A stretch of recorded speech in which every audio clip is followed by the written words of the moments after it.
నీ పేరేంది? నాగేంద్ర. నాగేంద్ర ఏం చేస్తుంటావే? ఏదో ఇడే అడ్డ మీద పని. మీరు కూడా రోజు వస్తుంటావా? రోజు వస్తారా ఇక్కడికి? ఇక్కడికి రోజు వచ్చేది, సాయంత్రం వరకు కూర్చునేది, ఇంటికి వెళ్ళిపోయేదాకా. ఎట్లున్నారు చూడు జనాలు. పని దొరుకుతానేమో చేసుకుంటారు. పని లేవు, ఏం లేవు. ఈ 5 రూపాయలు భోజనం పెట్టినాడు కానీ 10 రూపాయలకి సగం కింద పెడుతున్నారు. 5 రూపాయలు కాదా? 5 రూపాయలకి ఇంత 2 ముద్దలు మంచికి 40 రూపాయలు భోజనం అయితే కానీ అవుతుంది ఆడ. తర్వాత ఇప్పుడు ఆంధ్రాలో ఉండే క్యాంటీన్లు అంటే, తమిళనాడులో ఉండే ఏడన్నా క్యాంటీన్లు అంటే ఎట్లా ఉంటాయి? ఇదేదో రైల్వే డబ్బా తెచ్చిపెట్టే దాంట్లో నీళ్ళు కూడా ఉండవు. పెడుతున్నాం ఏదో రైల్వే డబ్బాలు తెచ్చి దాంట్లో గలీజ్ కాదు. దాంట్లో అన్నం తింటే రోగాలే వచ్చేది. ఈగలు వాలి దాంట్లో 40 రూపాయలు అన్నం అయితే కానీ అవుతుంది. 5 రూపాయలు అని పేరు పెట్టినారు. 10 రూపాయలు ఇస్తే సగం కింద పెడతారు. ఇందిరమ్మ క్యాంటీన్ అంటున్నాడు. ఇందిరమ్మ క్యాంటీన్ అంట. Canteen Indiramma canteen. రేవంత్ రెడ్డి పరిపాలన ఏం బాగుంది అగా. ఇట్లే ఇంకా రోగాలు వచ్చి చచ్చిపోతున్నారు. అంత పని లేక తిండి లేక రోగాలు వచ్చి చచ్చిపోతున్నారు. అక్కడ హోటల్లో పోయి పూరి తింటే 50 రూపాయలు. క్వార్టర్ తాగితే 200. రోజుకి 400 ఖర్చు కావాలా. ఈడేమో రూపాయి పని లేదు. అప్పులు చేసి మేము తెస్తున్నాం. వాళ్ళతో 200, ఈతో 300. ప్రభుత్వం ఇస్తుందట కదా, పథకాలు బాగానే ఇస్తున్నారట. ఏం పథకాలు? ఇప్పుడు గవర్నమెంట్ ప్రజలకి పథకాలు, ఇప్పుడు మహిళలకు 2500 అట, పెన్షన్ 4000 అయిపోయినా గడ్డ కట్టి పెట్టినారు. భాగ్యలక్ష్మి తులం బంగారు 1,00,000 రూపాయలు ఇస్తానని అది మూలకు కట్టేసా. తర్వాత రేషన్ కార్డు ఉన్న వాళ్ళకి ఆడవాళ్ళకి 2,500 ఇస్తారు, అది మూలకు కట్టేసా. తర్వాత ఆటోలకి నెలకి 1,500 ఇస్తానని అది మూలకు కట్టేసా.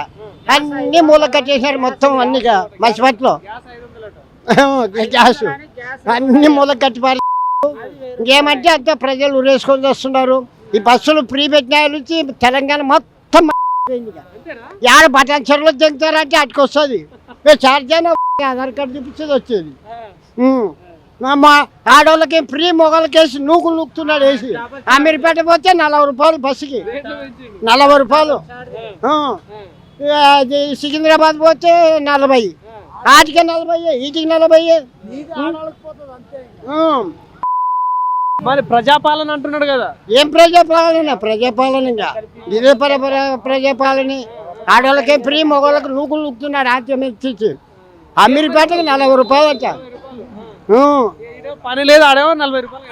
ఏదో పోతాము, ఏదన్నా పని ఉంటే 40 రూపాయలు అంటే అప్ అండ్ డౌన్ 80 రూపాయలు అవుతుంది. అంటే ఇంత ముందు ప్రభుత్వంకి ఈ ప్రభుత్వంకి తేడా ఏం కనిపిస్తుంది? ఆ ప్రభుత్వం బాగానే ఉండే, అన్ని బాగానే చేశా. ఇంకా తర్వాత వికలాంగులకి 6,000 చేస్తాను. తర్వాత మామూలు ముసలిళ్ళకి 4,000 చేస్తాను. అది మూల గట్టి పరి. అదే కేసీఆర్ ఇచ్చేది 2,016 రూపాయలు ఇస్తున్నాడు. 2,000. డబ్బులు లేవట కదా మరి ప్రభుత్వం దగ్గర, డబ్బులు లేవట.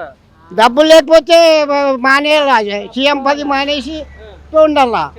బయటికి పోతే అప్పే దొరుకుతలేదు. మా జోలో 10 రూపాయలు లేవు అనుకో, ఇంట్లో పండుకుంటాము. 10 రూపాయలు ఉన్నాయనుకో బజార్కి వస్తాం. మరి అంటే బయటికి పోతే అసలు డబ్బే వస్తలేదు, డబ్బే ఇస్తలేరు, అప్పే పుడతలేదు అంటున్నాడు. అప్పే పెంచినాడు, సాధ్యం కాదు.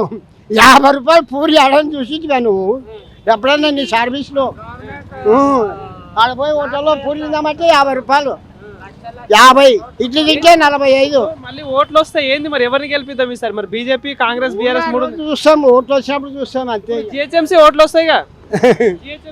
వస్తాయి, వచ్చినప్పుడు చూస్తాం. అప్పుడు ఏ ప్రభుత్వం ఎట్లుంటుందో చూస్తాం.